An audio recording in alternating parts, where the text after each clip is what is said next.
رہی بات ارد کی، تو سورہ زاریات کے مطابق یقین کرنے والوں کے لیے اس ارد میں بہت سی نشانیاں۔ اب ارد کی ان بہت سی نشانیوں میں سے ایک نشانی ارد سے انسان کا پیدا کیے جانا بھی ہے۔ سورہ نوح، اللہ نے تمہیں ارد سے ایک خاص طرح سے نکالا ہے۔ اب میں آپ کو ایک خاص بات بتانے والا ہوں۔ ہماری زمین کا ایک ایلیمنٹ ہے جسے ہم کاربن کہتے ہیں۔ 1.85 بلین ٹن کاربن جو اس وقت بھی اس زمین میں موجود ہے، دیکھنے میں کالا، سیاہ اور ایک جلا ہوا سڑا ہوا عنصر۔ لیکن کاربن وہ عنصر ہے، وہ ایلیمنٹ ہے کہ یہ کسی بھی دوسرے ایلیمنٹ سے زیادہ کمپاؤنڈز بنانے کی اہلیت رکھتا ہے۔ مثلا کاربن کوئلہ بھی بناتی ہے جو کہ ایک کمپاؤنڈ ہے، کاربن ہیرا بھی بناتی ہے کہ جو کہ دوسرا کمپاؤنڈ ہے، اور کاربن سنگ مرمر بھی بناتی ہے کہ جو تیسرا کمپاؤنڈ ہے۔ اب کاربن کے 1 کروڑ کمپاؤنڈز کے متعلق تو ہمیں پتہ ہے کہ وہ بنا سکتی ہے، لیکن اصل تعداد اس سے کہیں زیادہ ہے۔ لیکن یہ کمپاؤنڈز تو بے جان ہیں، ان میں کوئی زندگی نہیں ہے، تو پھر میں آپ کو یہ سب کچھ کیوں بتا رہا ہوں؟ کیونکہ کاربن سے صرف بے جان کمپاؤنڈز ہی نہیں بنتے۔ اس وقت ہم 6 لاکھ ایسے کمپاؤنڈز کو جانتے ہیں جو بے جان یا ان آرگینک ہے، لیکن ان 6 لاکھ کے مقابلے میں 1 کروڑ 60 لاکھ کمپاؤنڈز ایسے ہیں کہ جو آرگینک ہیں، جو زندگی کے لیے ضروری ہیں۔ اسی لیے تو ہم زمین پر پائی جانے والی زندگی کو کاربن بیسڈ لائف کہتے ہیں، یعنی کاربن سے بنی ہوئی زندگی۔ انفیکٹ کاربن اور زندگی کا اتنا گہرا تعلق ہے کہ زندگی کی ان 123 ڈیفینیشنز میں سے ایک ڈیفینیشن یہ بھی ہے کہ زندگی کاربن ایٹمز کے چند دوسرے ایٹمز کے ساتھ بانڈنگ کا نام ہے۔ اب تو قرآن پاک میں کئی جگہ انسان کے مٹی سے بنائے جانے کا ذکر ہے، لیکن 3 جگہ بالخصوص کالی سڑی ہوئی کھنکھناتی ہوئی مٹی سے پیدا کرنے کا ذکر ہے۔ اس کالی سڑی ہوئی کھنکھناتی مٹی کی اصل حقیقت کیا تھی، یہ تو صرف اللہ ہی جانتا ہے، لیکن ایک بہت بڑی وجہ ہے کہ ہم خود کو کاربن بیسڈ لائف کہتے ہیں۔ کالی سڑی ہوئی اس کاربن کی وجہ سے جو اس مٹی سے نکلی تھی، اور انسان کو اسی تخلیق کے ساتھ ہمارے سفر میں آپ کی اور ہم سب کی کہانی کا آغاز ہوتا ہے۔ میں اور آپ ہم سب انسان ہیں، اور آج تک جتنے بھی بنی نوع انسان گزرے، چاہے وہ بادشاہ تھے یا فقیر، شاعر تھے یا جنگجو، اپنے زمانے کے ہیروز تھے یا ویلن، بڑے سے بڑا دانشور یا کوئی بھی انسان کہ جس کے متعلق آپ نے سن رکھا ہے، تاریخ میں جو بھی گزر چکے اور جتنے بھی انسانوں نے ابھی پیدا ہونا ہے، ہم سب ایک ہی انسان کی نسل سے ہیں جنہیں آدم کہا جاتا ہے، جنہیں اللہ تعالیٰ نے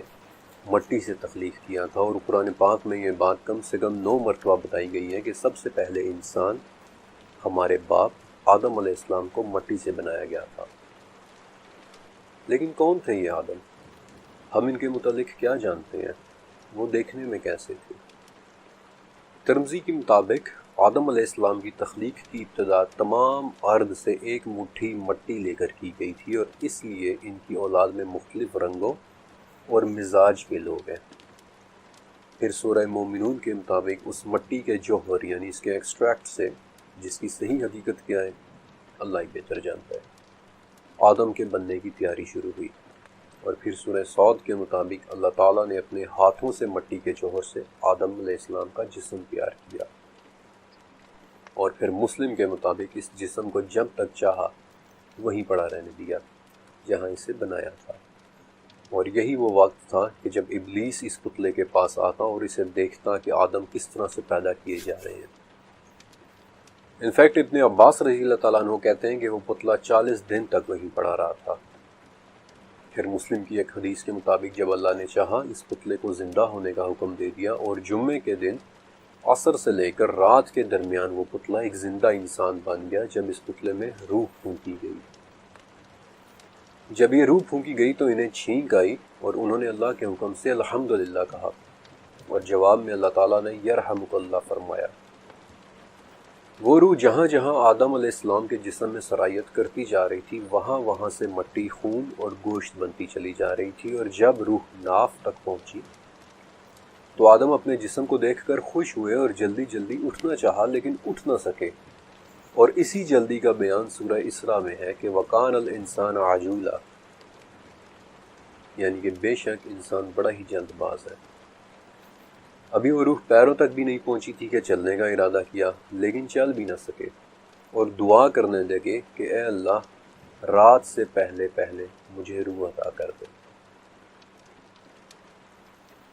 اس سے پہلے کہ میں آپ کو آدم علیہ السلام اور ان کی دنیا کے متعلق مزید بتاؤں، ایک بہت ہی اہم سوال کہ یہ روح کیا تھی، یا پھر روح ہوتی کیا ہے۔ میں نے، آپ نے، تقریباً ہم سب نے بچپن سے ایک ایکسپیریمنٹ کے بارے میں سن رکھا ہے، ایک تجربے کے بارے میں، کہ کسی سائنسدان نے ایک مرتے ہوئے آدمی پر تجربہ کیا اور اس کی زندگی اور موت کے بعد کے وزن میں، یعنی اس کے جسم کے وزن میں 21 گرام کا فرق تھا۔ لہٰذا انہوں نے یہ نتیجہ نکالا کہ روح کا وزن 21 گرام ہوتا ہے۔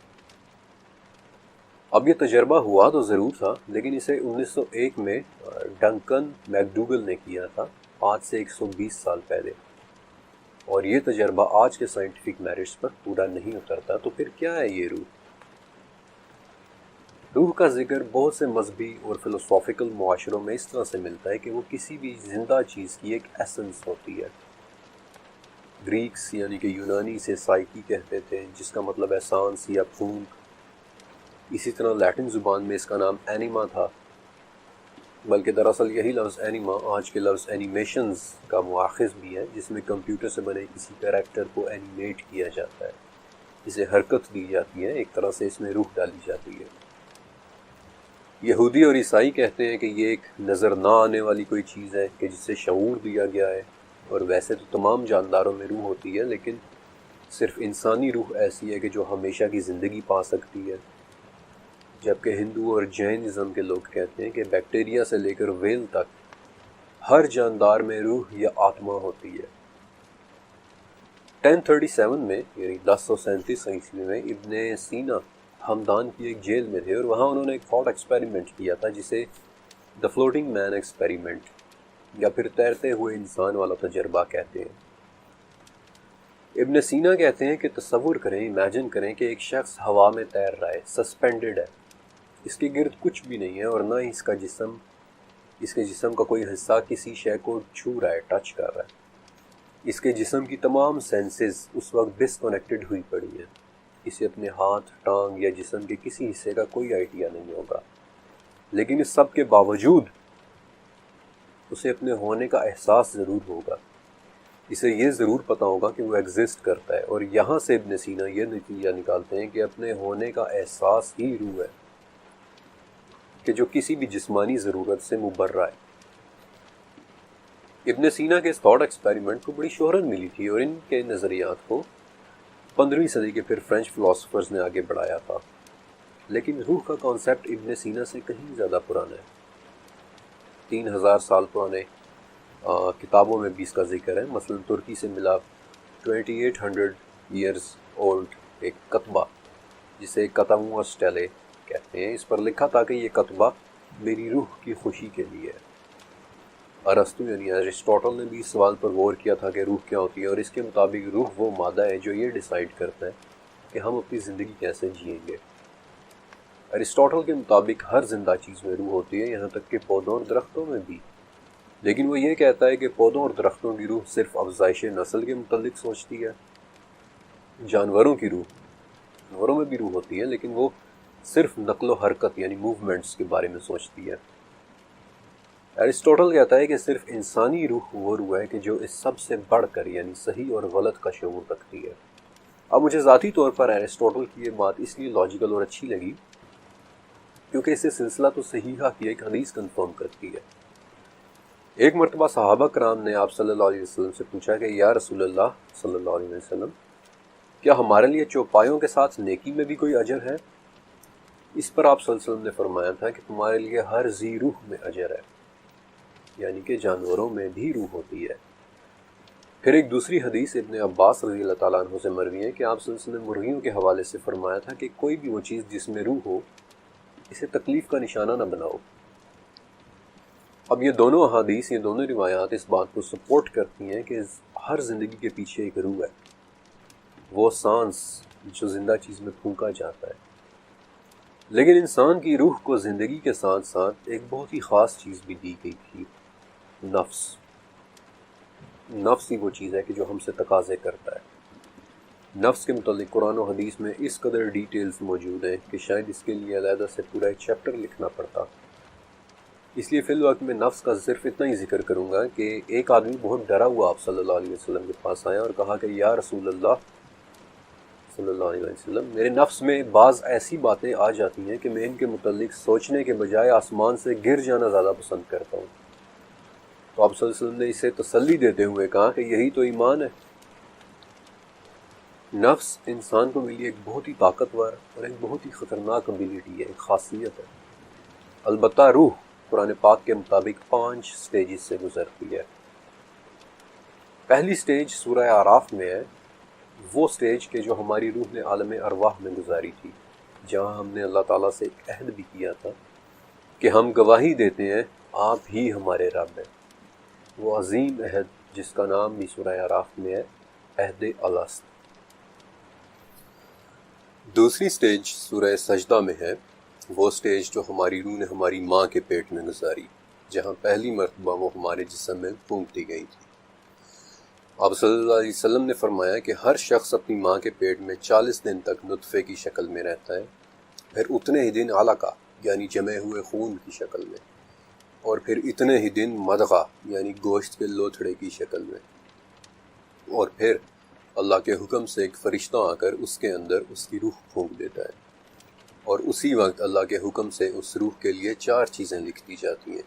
اس کا عمل، اس کا رزق، اس کی موت اور اس کا نیک یا بدبخت ہونا۔ تیسری سٹیج وہ ہے جس کے متعلق پورے قرآن پاک میں آیات موجود ہیں، یعنی کہ وہ سٹیج جس سے ہماری روح ابھی گزر رہی ہے، میری، آپ کی، ہم سب کی، ہماری اس دنیا کی زندگی۔ چوتھی سٹیج سورہ مومنون میں ہے کہ جب ہمارے جسم کو موت آ جائے گی، ایک برزخی زندگی، ایک انتظار، جہاں سے ہماری روح کی واپسی ناممکن ہے۔ ہماری جسم سے روح نکلنے کے واقعات بڑے حیران کن ہیں۔ آپ صلی اللہ علیہ وسلم نے فرمایا تھا کہ جب اللہ کسی بندے کی روح کسی علاقے میں قبض کرنا چاہے تو وہ اس علاقے میں پہنچنے کے لیے اس شخص کے لیے کوئی نہ کوئی ضرورت بھی پیدا کر دیتا ہے، جہاں پہنچ کر کے اس کی روح نکلتی ہے۔ اب روح کا جسم سے یہ نکلنا مختلف طریقوں سے ہوتا ہے، لیکن میں آپ کو صرف اس طریقے کے متعلق بتا رہا ہوں جسے سن کر آپ کا دل خوشی محسوس کرے گا۔ آپ صلی اللہ علیہ وسلم کی وفات کے بعد طلحہ بن عبید اللہ رضی اللہ تعالیٰ عنہ بہت اداس اور پریشان رہا کرتے تھے، اور ایک دفعہ انہوں نے اپنی اس پریشانی یا اپنے غم کا ذکر عمر بن خطاب رضی اللہ تعالیٰ عنہ سے کیا۔ طلحہ کہتے ہیں کہ میں نے آپ صلی اللہ علیہ وسلم کو ایک بار کہتے سنا تھا کہ میں ایک ایسا کلمہ جانتا ہوں کہ اگر کوئی شخص اس کلمے کو موت کے وقت پڑھ لے تو اس کی روح اس کے جسم سے نکلتے ہی رحمت اور سکون میں چلی جائے گی، لیکن افسوس کہ میں آپ صلی اللہ علیہ وسلم سے وہ کلمہ نہیں بول سکا، اور یہ وہ وجہ ہے عمر کہ جس نے مجھے غمزدہ کیے رکھا ہے۔ اس پر حضرت عمر بن خطاب رضی اللہ تعالیٰ عنہ نے کہا تھا کہ میں جانتا ہوں کہ وہ کلمہ کون سا ہے۔ وہ کلمہ ہے کہ جسے نبی صلی اللہ علیہ وسلم نے اپنے چچا ابو طالب کو پیش کیا تھا، لا الہ الا اللہ۔ انفیکٹ آپ صلی اللہ علیہ وسلم نے فرمایا تھا کہ اپنے مردوں کو لا الہ الا اللہ کی تلقین کیا کرو، کیونکہ اس کی وجہ سے مومن کی روح پسینے کا قطرہ ٹپکنے کی طرح نرمی سے نکل جاتی ہے۔ اور روح کے اس طرح نکلنے پر سورہ فجر میں ایک بہت ہی پیاری آیت ہے کہ اے اطمینان والی روح، اپنے رب کے پاس اس طرح لوٹ چل کہ تو اس سے راضی اور وہ تجھ سے راضی۔ اس طرح نیک روح کو نکالنے والے فرشتے بار بار اسے کہتے ہیں کہ اے پاک روح باہر آ، تو تعریف کے قابل ہے، تجھے سکون اور خوشبو کی خوشخبری ہو، تیرا رب تجھ سے ناراض نہیں ہے۔ وہ فرشتے یہ باتیں بار بار کہتے ہیں یہاں تک کہ وہ روح باہر آ جاتی ہے اور پھر اسے آسمان کی طرف لے جایا جاتا ہے۔ ابو سلمہ رضی اللہ تعالیٰ عنہ کی وفات کے وقت ان کی آنکھیں اوپر اٹھ چکی تھیں۔ آپ صلی اللہ علیہ وسلم تشریف لائے، ان کی آنکھوں کو بند کیا اور فرمایا کہ جب روح جسم سے نکالی جاتی ہے تو انسان کی نظر اسی روح کے پیچھے جاتی ہے۔ آپ صلی اللہ علیہ وسلم نے یہ بھی فرمایا تھا کہ مومن کی روح ایک پرندہ ہوتی ہے کہ جو جنت کے درختوں سے کھاتی رہتی ہے، یہاں تک کہ جس دن اللہ نے اسے اٹھانا ہوگا وہ اس کی روح کو اس کے جسم میں لوٹا دے گا۔ بلکہ اسی حوالے سے ایک اور بڑی پیاری حدیث بھی ہے جہاں ام ہانی کہتی ہیں کہ میں نے آپ صلی اللہ علیہ وسلم سے پوچھا یا رسول اللہ، جب ہم مر جائیں گے تو کیا ہم ایک دوسرے سے ملیں گے؟ کیا ہم ایک دوسرے کو دیکھیں گے؟ اس پر آپ صلی اللہ علیہ وسلم نے جواب دیا کہ تمام روحوں کو پرندوں کی شکل دے دی جاتی ہے، وہ درختوں سے کھاتی رہتی ہیں اور قیامت کے دن ہر روح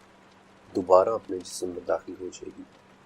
لیکن آپ صلی اللہ علیہ وسلم نے یہ بھی فرمایا تھا کہ روح اس وقت تک درمیان میں معلق بھی رہتی ہے کہ اگر اس پر کوئی قرض باقی ہو تو،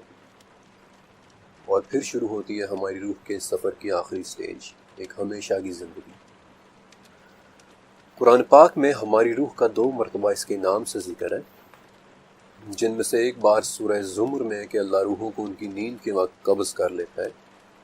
پھر جن روحوں پر موت کا حکم لگ چکا ہوتا ہے انہیں اپنے پاس روک لیتا ہے اور باقی روحوں کو چھوڑ دیتا ہے۔ اب ہماری روحیں نیند کے دوران ہمارا جسم چھوڑ کر کیسے چلی جاتی ہیں،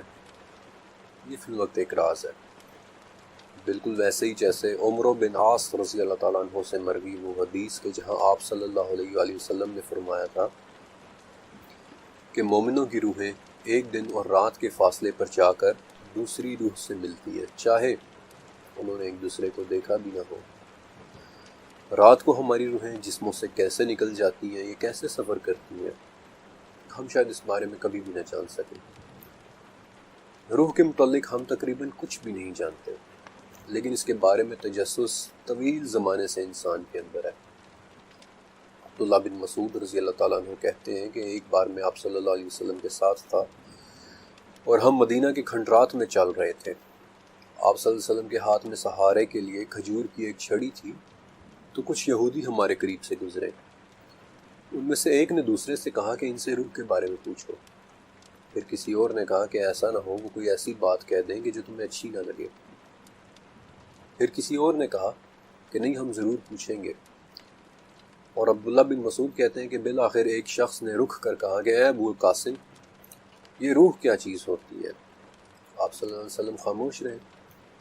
پھر آپ صلی اللہ علیہ وسلم نے اپنا سر آسمان کی طرف اٹھایا اور میں سمجھ گیا، عبداللہ کہتے ہیں کہ میں سمجھ گیا کہ آپ صلی اللہ علیہ وسلم پر وحی اتر رہی ہے، اور جب آپ سے وہ کیفیت دور ہو گئی تو آپ نے سورہ اسراء کی 85 نمبر آیت تلاوت کی تھی، وہ آیت کہ جہاں قرآن پاک میں دوسری مرتبہ روح کا نام سے ذکر ہے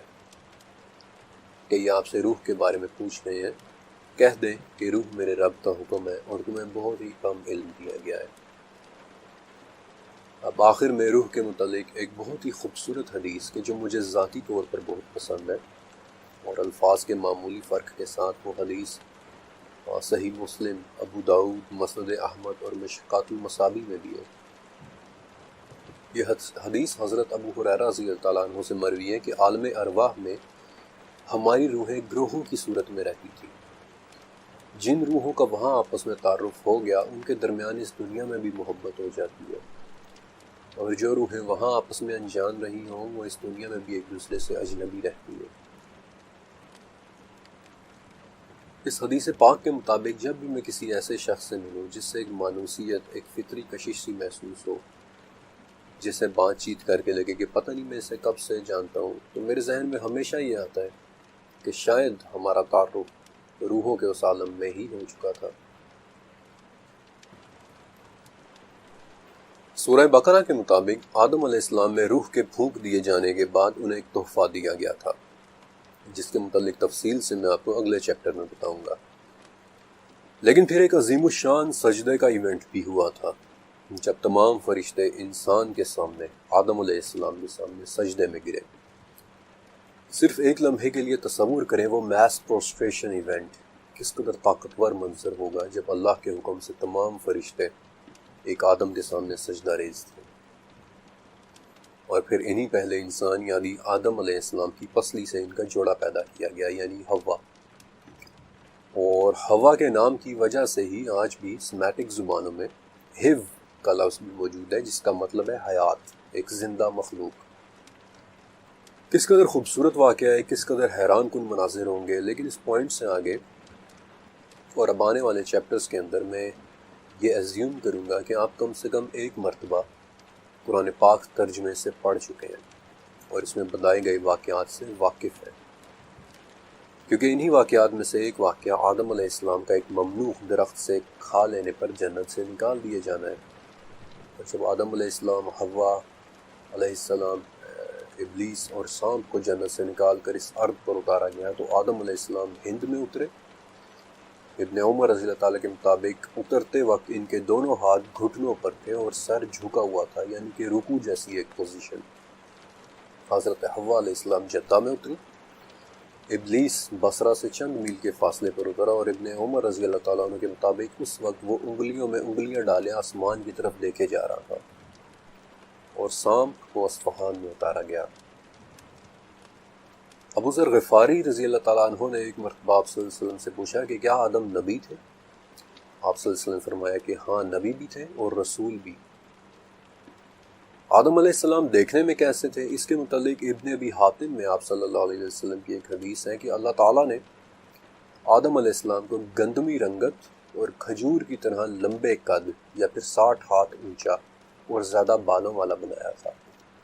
اور جب انہوں نے اس ممنوع درخت سے کھا لیا اور چھپانے کی چیز ظاہر ہو گئی تو خود کو جنت کے پتوں سے چھپانے لگے اور شرم کے مارے ادھر ادھر بھاگنے لگے، لیکن تب ان کے بال ایک درخت میں الجھ گئے۔ المستدرک للحاکم میں آدم علیہ السلام کی شکل و صورت کے حوالے سے ایک واقعہ درج ہے۔ یہ خوبصورت واقعہ امام بہقی کی دلائل النبوہ میں بھی ہے اور اس کی سندیں بھی مضبوط ہیں۔ ویسے تو یہ واقعہ میں آپ کو آدم علیہ السلام کی شکل و صورت کے اعتبار سے سنانا چاہتا تھا، لیکن یہ اس قدر خوبصورت واقعہ ہے کہ میں اسے پورے کا پورا آپ کے ساتھ شیئر کروں گا۔ ہشام بن عاص اموی رضی اللہ تعالیٰ عنہ کہتے ہیں کہ ایک مرتبہ میں اور ایک شخص رومن بادشاہ کو اسلام کی دعوت دینے کے لیے دمشق گئے، اور پھر اس واقعے میں ان کے اور بادشاہ کے درمیان ایک طویل مکالمہ درج ہے، لیکن اس کے بعد وہ کہتے ہیں کہ ہمیں چند کپڑوں پر بنی ہوئی کچھ تصویریں دکھائی گئیں، جن میں سے ایک کپڑے پر ایک بہت خوبصورت چہرے کی تصویر بنی تھی کہ جو ہو بہو ہمارے نبی حضرت محمد صلی اللہ علیہ وسلم کے چہرے جیسا تھا۔ ہم سے پوچھا گیا کہ کیا تم انہیں پہچانتے ہو؟ ہم نے کہا کہ ہاں، یہ ہمارے نبی ہیں، اور یہ کہہ کر ہماری آنکھوں سے آنسو نکل آئے کیونکہ ہمیں اپنی نبی کی یاد آ گئی تھی۔ تو اب بادشاہ جو اس وقت تک کھڑا دیکھ رہا تھا وہ بیٹھ گیا اور ہم سے دوبارہ پوچھا کہ کیا یہ واقعی تمہارے نبی کی شکل ہے؟ ہم نے کہا کہ ہاں، یہی ہمارے نبی کا چہرہ ہے۔ ہشام کہتے ہیں کہ اس کے بعد ہمیں اس گھر میں چند مزید تصاویر دکھائی گئیں کہ جو ریشمی کپڑوں پر بنی ہوئی تھی، اور وہ سبھی انبیاء کی تصویریں تھیں۔ ان میں سے کالے ریشمی کپڑے پر بڑی بڑی آنکھوں والے ایک شخص کی تصویر تھی۔ ان کے جسم پر بال بھی تھے، داڑھی بھی بڑی لمبی اور گھنی تھی، اور سر کے بال 2 حصوں میں بہت خوبصورت طریقے سے لمبے لمبے اور تقسیم تھے، اور وہ تصویر بیسیکلی حضرت آدم علیہ السلام کی تھی۔ ہشام رضی اللہ عنہ کہتے ہیں کہ چونکہ ہم نے اپنے نبی صلی اللہ علیہ وسلم کی صورت کو بالکل ٹھیک اور درست پایا تھا حقیقت کے مطابق، تو ہمیں یہ یقین ہو گیا کہ تمام انبیاء کی یہ تصاویریں بالکل حقیقی ہیں۔ تو ہم نے بادشاہ سے پوچھا کہ آپ کے پاس یہ تصویریں کہاں سے آئیں؟ تو ہمیں بتایا گیا کہ آدم علیہ السلام نے اللہ رب العزت سے دعا کی تھی کہ ان کی اولاد میں سے جو انبیاء ہیں ان سب کو دکھایا جائے، تو آدم علیہ السلام پر ان کی اولاد میں سے انبیاء کی صورتیں نازل ہوئی تھیں جو آدم کے اس خزانے میں تھیں جو سورج غروب ہونے کی جگہ محفوظ تھا، جہاں سے ذوالقرنین نے انہیں لے لیا اور حضرت دانیال علیہ السلام کو دے دیا۔ پھر بادشاہ کہنے لگا کہ میں تو اسی پر خوش ہوں کہ اپنی بادشاہت کو چھوڑ دوں، اگر میں غلام ہوتا تو میں تمہارے ہاتھوں بک جاتا اور تمہاری غلامی میں ہی پوری زندگی بسر کر دیتا۔ اور پھر بادشاہ نے بہت سے تحفے دے کر ہمیں رخصت کیا، اور جب ہم نے یہ واقعہ خلیفۃ المسلمین حضرت ابو بکر صدیق رضی اللہ تعالیٰ عنہ کے سامنے رکھا تو ابو بکر بہت روئے اور کہنے لگے کہ اگر تم اس کے ساتھ اللہ کی توفیق پاتے تو وہ واقعی ایسا کر گزرتا۔ آپ کو یاد ہے کہ میں نے بالکل پہلے چیپٹر میں آپ کو بتایا تھا کہ اس پروجیکٹ کے لیے مجھے دنیا بھر سے مختلف کلچرز کو اسٹڈی کرنا پڑا، اور میں نے آپ کو یہ بھی بتایا تھا کہ یوں لگتا ہے کہ ہر کلچر میں انسان کے لیے اوریجنلی ایک ہی جیسا پیغام بھیجا گیا تھا۔ ہاں، اسے لانے والے پیغامبر مختلف تھے، وہ پیغامبر مختلف عہد اور ادوار میں آئے، لیکن پیغام ہمیشہ ایک ہی تھا، اور اس پیغام کو بھیجنے والا بھی ایک ہی تھا۔ اسی لیے انسان کی تخلیق کے حوالے سے بھی دنیا کی کسی بڑی یا پرانی مائتھولوجی کی بات کریں تو اس میں انسان کے مٹی سے تخلیق ہونے کی بات ملتی ہے۔ مثلاً جیسے ابھی میں نے آپ کے سامنے اسلام کی تعلیمات رکھی کہ کیسے پہلے انسان یعنی آدم کو مٹی سے بنایا گیا تھا، ویسے ہی اب میں آپ کے سامنے پوری دنیا کے ہر بر اعظم سے 32 مختلف کلچرز کے نام رکھنے والا ہوں، اور آپ دیکھیں گے کہ کیسے شروع سے آخر تک ہمیشہ پیغام ایک ہی جگہ سے آ رہا تھا۔ سمرہ کہ جو دنیا کی قدیم ترین تہذیب تھی، اس کی مائتھولوجی کے مطابق انکی نے اپنے خدمتگار کے طور پر انسان کو مٹی سے بنایا، بلکہ اسی تہذیب میں پہلی خاتون کے لیے بھی ایک لفظ ملتا ہے، ننکی، جس کا مطلب ہی دا لیڈی آف دا رب، پسلی کی عورت ہے۔ ایجپشنز کے جو اپنے دور کی ایک بہت ایڈوانسڈ سویلائزیشن تھے، ان کے مطابق خدا خنوم نے انسان کو مٹی سے بنایا۔ گریکس کے جو فلسفے کے ماہر تھے، وہاں پولوڈورس کی لائبریری کے مطابق پرومیتھیس نے انسان کو مٹی اور پانی سے بنایا۔ زرتشت جو دنیا کے قدیم ترین مذاہب میں سے ایک ہے، اس کے مطابق اہورا مزدا نے انسان کو مٹی سے بنایا۔ چائنیز مائتھولوجی جو ان تمام تہذیبوں سے بالکل ہٹ کر تھی، اس میں بھی نوا نامی خدا نے انسان کو مٹی سے بنایا، اس میں جان پھونکی اور اسے اولاد پیدا کرنے کی صلاحیت دی۔ بیبلونینز جو سومیرینز یعنی سمرہ والوں کے بعد سب سے پرانی تہذیب تھی، ان کی تختیوں میں بھی لکھا ہے کہ ننر ساگ نامی خدا نے انسان کی تخلیق مٹی سے کی۔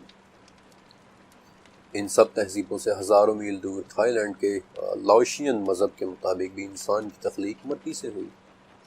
ہوائی جیسے دور دراز کے جزائر جن کا ان تمام علاقوں سے کوئی زمینی رابطہ نہیں، وہاں پر بھی